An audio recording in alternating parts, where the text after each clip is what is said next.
इस खबर के प्रायोजक हैं एएस ब्रांडेड लॉट वाला, लाल क्वार्टर, कृष्णनगर, दिल्ली।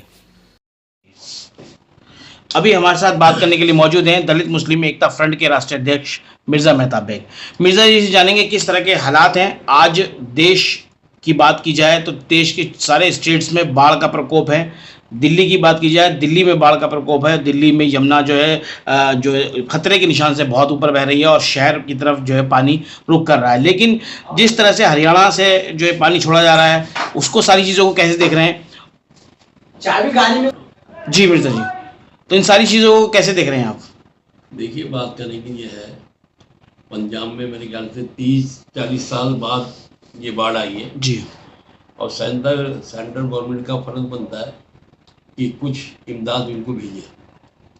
और पंजाब का तो ऐसा सूबा है कि जब भी किसी भी सूबे में या किसी भी स्टेट में कोई ऐसी आफत आती है तो सरदार लोग और मुस्लिम लोग सहायता करती हैं। हमारा सबका फर्ज बनता है कि पंजाब जहाँ जितनी भी स्टेटों में ऐसी बाढ़ आई हुई है, हम उनका सहायता करें और सरकार को भी चाहिए इसमें इंटरफियर करें और दिल खोल के वहाँ पे मदद करें, क्योंकि सरकार के पास जो पैसा है वो पब्लिक का पैसा है, तो पब्लिक को उठाना उनका फर्ज बनता है। दिल्ली में भी पानी पीछे छूटा बैराज से। और देखिए, दिल्ली में तो क्या है, दिल्ली में एक्चुअली क्या है, एमसीडी का जो सिस्टम है वो फेल है। एमसीडी में मैं अक्सर कहता हूँ कि देश का नेता ही कैंट जिम्मेदार हो गया। पब्लिक का पैसा पब्लिक पे नहीं उठा के अपनी अपनी जेबें भर रहा है।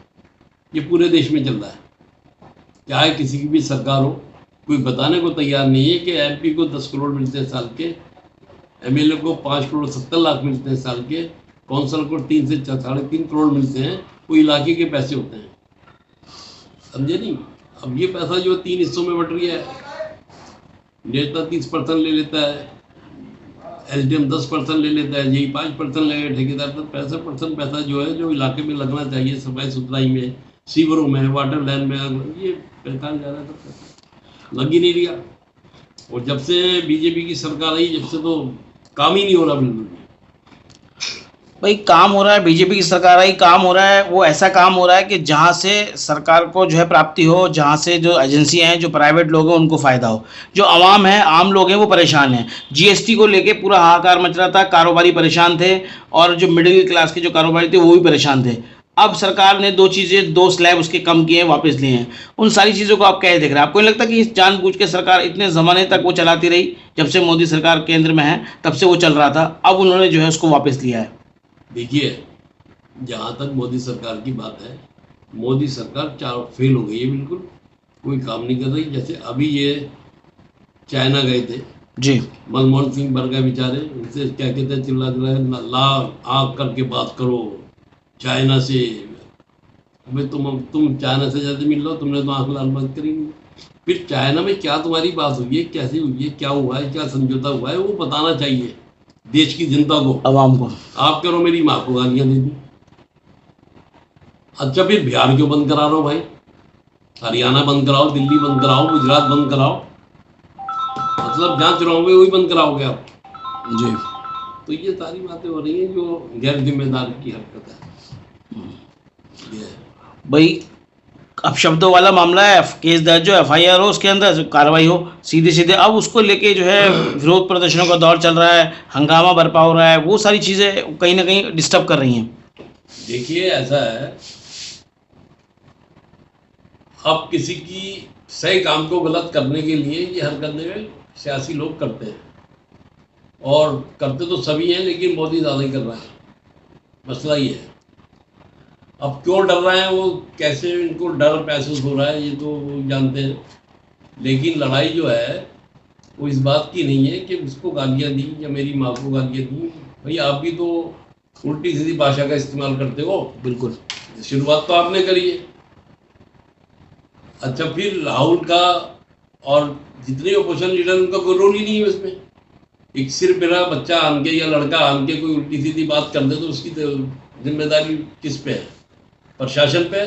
वहाँ की एडमिशन, वहाँ की पुलिस क्या कर रही थी? क्यों नहीं अरेस्ट करा उसे? ये तो बाकायदा एक प्री प्लान है कि भाई ये जो रथ यात्रा चल रही है या आंदोलन चल रहा है इसको कैसे डैमेज किया जाए।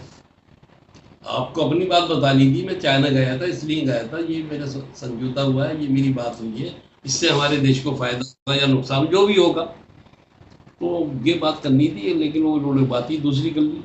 जी मसला ये है कि चुनाव प्रचार होना चाहिए किसी तरह से। जी। भाई बिहार क्यों बंद करा रहा हो, हरियाणा बंद कराओ, गुजरात बंद कराओ, महाराष्ट्र बंद कराओ, दिल्ली बंद कराओ, तो ये सारी बातें हैं। अब पब्लिक समझ भी रही है कि क्रिस्टियानी बिल्ली खंबा नोच रही है। आप जो बात हम कहते हैं कि जो बजट है, जो चीज़ आ रही है वो खर्च नहीं हो रहा, इस बारिश में, इस मानसून सीजन में वो बात साफ साबित हो रही है और साफ दिखाई दे रही है। इलाका कोई भी विधानसभा हो, कोई भी इलाका हो, कोई भी ऐसा इलाका नहीं है जहाँ गड्ढे ना हो, जहाँ कीचड़ ना हो, जहाँ पानी ना भर रहा हो। तो उसका रीज़न यही है सबसे बड़ा कि पैसा जो है वो खर्च नहीं हो रहा। पैसा खर्च नहीं हो रहा, खर्च हो रहा है, वापिस नहीं जा रहा पैसा खजाने में, वो चोरों की जेब में जा रहा है। 30% नेता ले लेता है, 10% SDM ले लेता है, 5% जेई ले लेता है, 10% ठेकेदार ले लेता है, 65% पैसा तो यही आ रहा है। अब बचा 35%, तो इसमें ठेकेदार कहता है कि भाई मैं गुलजार साहब का गली का सीवर लाइन बदलनी है, बड़ी डालनी है, तो वो कहता है ये तो मैं करूँगा नहीं, मैंने आपको कमीशन दी है, मैं तो ब्रेकर बनाऊंगा, ब्रेकर बनाऊंगा, मलबा लगा दूंगा, पलस्तर कर दूंगा, हो गया, तो बिल बना के दे दूंगा, पास करा दूंगा। तो ये चक्कर चल रहा है सारे देश में। तो कुल मिला के ये है कि चारों तरफ जो है कमीशन खोरी हावी है, जिसका बहुत सीधा ज़्यादा। सीधा जो खामियाजा है वो आवाम भुगत रही है। अब देखिए नितिन गडकरी को लोग कहते हैं बहुत शरीफ आदमी है, बहुत देखिए, और मैं अक्सर कहता हूँ जितने पुल बनाए सब गिरे उसके, सड़कें जितनी अरबों रुपए का उसने नुकसान पहुँचाया है देश को। और अब इसके बच्चों का आ गया है कि तेल में हम ये मिलाएंगे तो सस्ता मिलेगा तेल, पेट्रोल 100 से पार हो गया। इनके दोनों बच्चों की कंपनी ने 10,000 20,000 करोड़ रुपया कमा लिया, कोई पूछने वाला ही नहीं थे। ईडी इनकम टैक्स कहाँ है? तो ये सारी बातें हैं। देश को मतलब पैसे वाले तो लूट ही रहे हैं, नेता भी लूट रहे हैं। भाई वो भी कहीं ना कहीं आपस में उनका कनाइवेंस है, मिले हुए हैं दोनों, ऊपर से नीचे का सब मिले हुए हैं। सब मिले हुए हैं। तो ये हो रहा है, इसलिए गरीब आदमी पिस रहा है यहाँ पे। तो इसलिए ये पब्लिक की बात इसलिए नहीं सुन रहा है, सरकार जो है वो सोच रही है कि हम तो मशीनों से जीतते हैं, पब्लिक हमारा क्या कर लेगी, हम तो वोट, पब्लिक का वोट चाहिए नहीं हमें, हमें तो इलेक्शन कमिश्नर जिंदाबाद। इलेक्शन कमीशन जिंदाबाद। लेकिन जिस तरह से हल्ला मच रहा है वोट चोर को लेके, वोट चोर, गद्दी छोड़, ये सारी चीज़ें हो रही हैं, तो असर लगता है कि बिहार चुनाव में इसका असर देखने को मिलेगा। तो भाई चाय वाले को चाय वाला कहोगे क्या दूध वाला कह दोगे? जिसने चोरी करी है उसको चोरी कहोगे? तो बिहार चुनाव में इसका असर देखने को मिलेगा। बिहार चुनाव में इनकी 2 सीटें नहीं आनी बीजेपी की, 2 सीटें भी आई हैं तो बहुत बड़ी बात होगी। भाई अगर गड़बड़ करते हैं तो सब कुछ सही है, और नहीं करेंगे तो फिर गए काम से। और तो भी सितंबर के महीने में हो सकता है मोदी जी रिजल्ट दें, देखते हैं क्या होता है।